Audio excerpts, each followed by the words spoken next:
Assalamualaikum warahmatullahi wabarakatuh. Perkenalkan, nama saya Ajirman. Saya berasal dari Rombel A. Ingin menjelaskan materi saya yang berjudul Kerajinan Tangan dari Kardus.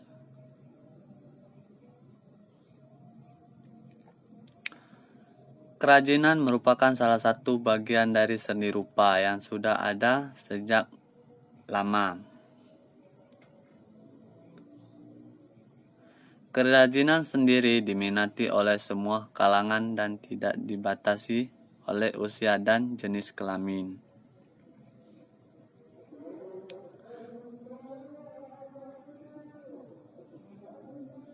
Ada dua macam kerajinan yang kita kenal saat ini. Kerajinan tradisional dan kerajinan modern. Kerajinan tradisional yang terdapat di Indonesia adalah seperti kerajinan batik, anyaman bambu, anyaman rotan, dan lain sebagainya.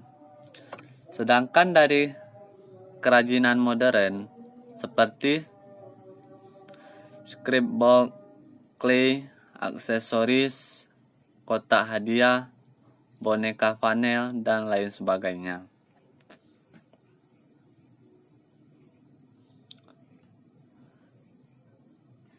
Kardus suatu barang yang bisa digunakan sebagai pelindung atau bahan untuk melindungi produk yang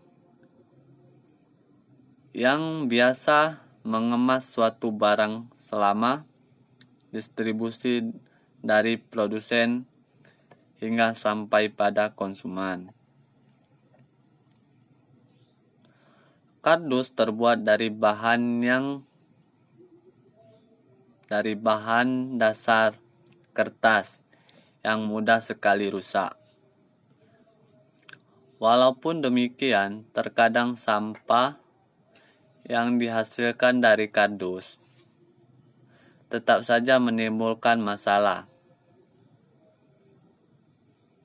Contohnya, merusak atau mengganggu kebersihan yang keindahan pada lingkungan kita.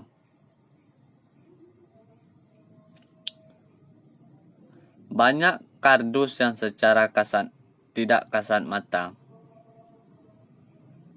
tidak begitu terpakai. Namun jika didaur ulang kembali atau dibentuk menjadi sebuah kerajinan tangan,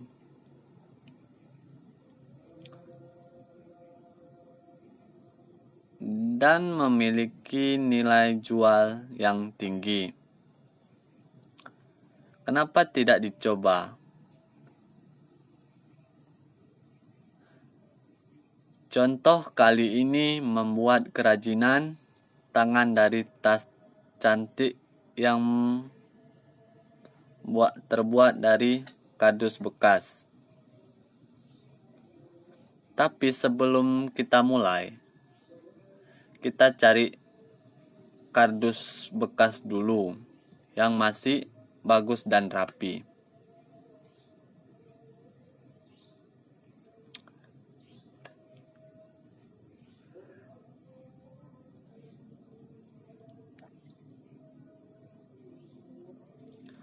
Manfaat dari kardus bekas itu sendiri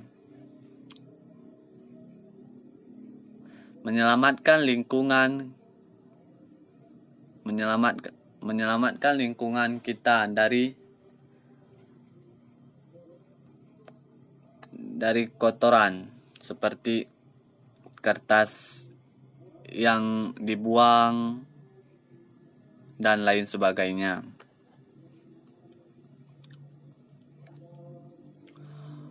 Fakta dari kardus daur ulang itu sendiri, sebelum kita bahas tentang cara memanfaatkan kardus bekas untuk kerajinan, kita akan kupas tuntas fakta kardus dari hasil daur ulang. Yang pertama, secara umum kardus hasil daur ulang dan kardus baru tidak memiliki perbedaan yang signifikan. Keduanya memiliki kualitas dan fungsi yang sama. Yang kedua, kardus hasil daur ulang biasanya tidak hanya berasal dari kardus saja, tetapi dari kertas bekas, sama seperti kardus baru. Kardus hasil daur ulang tidak tahan terhadap air. Kardus yang terkena air, rekatannya akan rusak dan memisah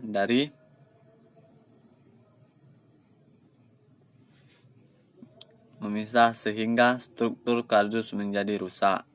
Yang ketiga, kardus bisa didaur ulang berkali-kali tanpa mengurangi kualitas dari kardusnya sendiri. Proses daur ulang kardus menggunakan bahan dasar air sehingga tidak membahayakan untuk kesehatan kita.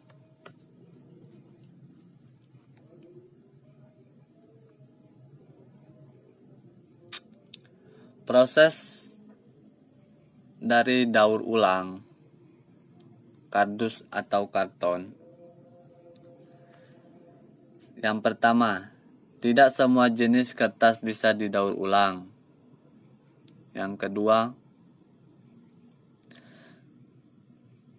kemudian membuat pul atau bubur kertas. Proses pembuatan pul tersebut menggunakan mesin khusus. Yang ketiga, setelah pul sudah siap, proses selanjutnya adalah mencetak karton yang dilakukan oleh mesin cetak.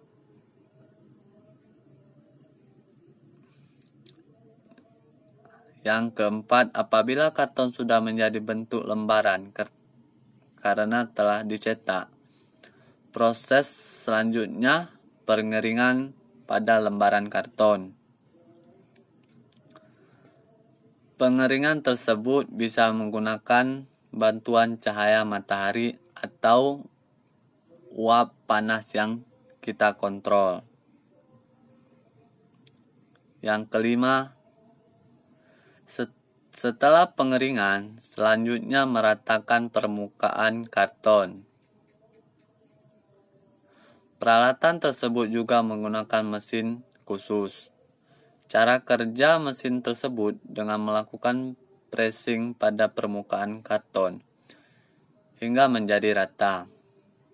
Apabila karton tersebut dirasa sudah padat dan rata, proses selanjutnya ialah finishing dengan melakukan pemotongan karton pada mesin pemotong kertas.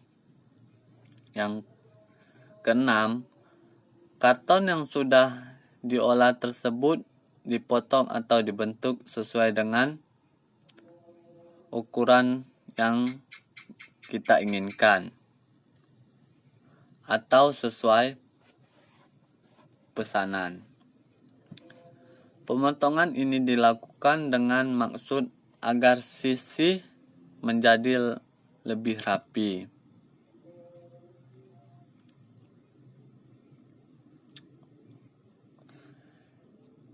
Cara pembuatan kerajinan kardus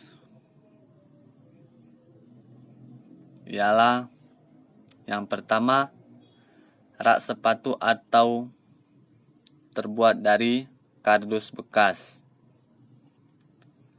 Alat yang kita gunakan ialah yang pertama, kardus, lakban berwarna, gunting atau cutter, penggaris, dan pensil. Cara pembuatannya, siapkan kardus mie bekas yang akan kita bentuk. Potong kardus menjadi persegi panjang. Lalu buat 3 lipatan dengan ukuran yang sama. Yang kedua, gunakan lakban atau solasi untuk melapisi setiap sisi kardus dan bentuk kardus yang telah disolasi menjadi segitiga dengan menekuk kardusnya. Setelah itu, rekatkan sisi yang terpisah menjadi satu seperti gambar. Yang ketiga, buatlah segitiga yang sama sebanyak yang kita inginkan. Semakin banyak segitiganya, maka semakin besar rak yang akan kita buat. Yang keempat, setelah memiliki beberapa segitiga, kita bisa menyusun segitiga tersebut secara berjajar atau berurutan dan bertingkat. Setelah itu, lapisi dengan lembaran kardus setiap tingkatannya untuk memperkuat rak yang kita buat. Yang kelima, setelah itu tumpuk segitiga tersebut sampai beberapa tingkat. Gambar yang di bawah ini salah satu contoh dari yang kardus kita buat tadi. Kita bisa melapisi segitiga tersebut dengan kertas yang bercorak unik agar terlihat cantik dan menarik. Yang kelima, rak sepatu siap digunakan jika ada sesuatu yang ingin kita tambahkan. Silakan kita berkreasi sendiri. Yang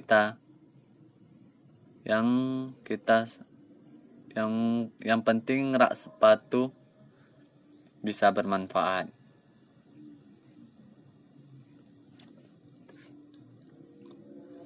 Dan yang kedua, kita bisa membuat tempat pensil. Alat yang kita gunakan adalah yang pertama gunting, kardus, kertas kado, lem, dan selotip.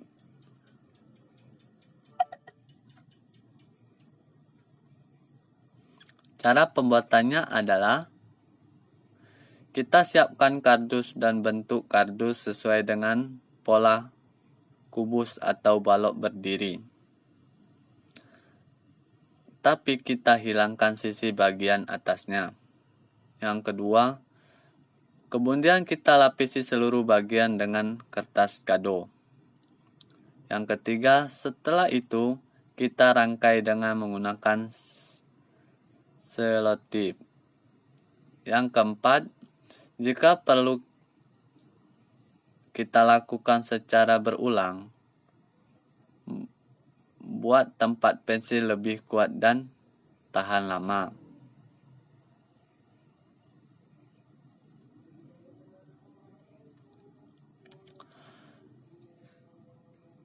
Contoh dari kardus bekas adalah banyak, seperti mobil dari kardus, celengan dari kardus, tempat alat tulis, meja laptop, figuran, hiasan dinding, dan sebagainya. Hanya ini yang dapat saya sampaikan, lebih dan kurang saya mohon maaf. Assalamualaikum warahmatullahi wabarakatuh.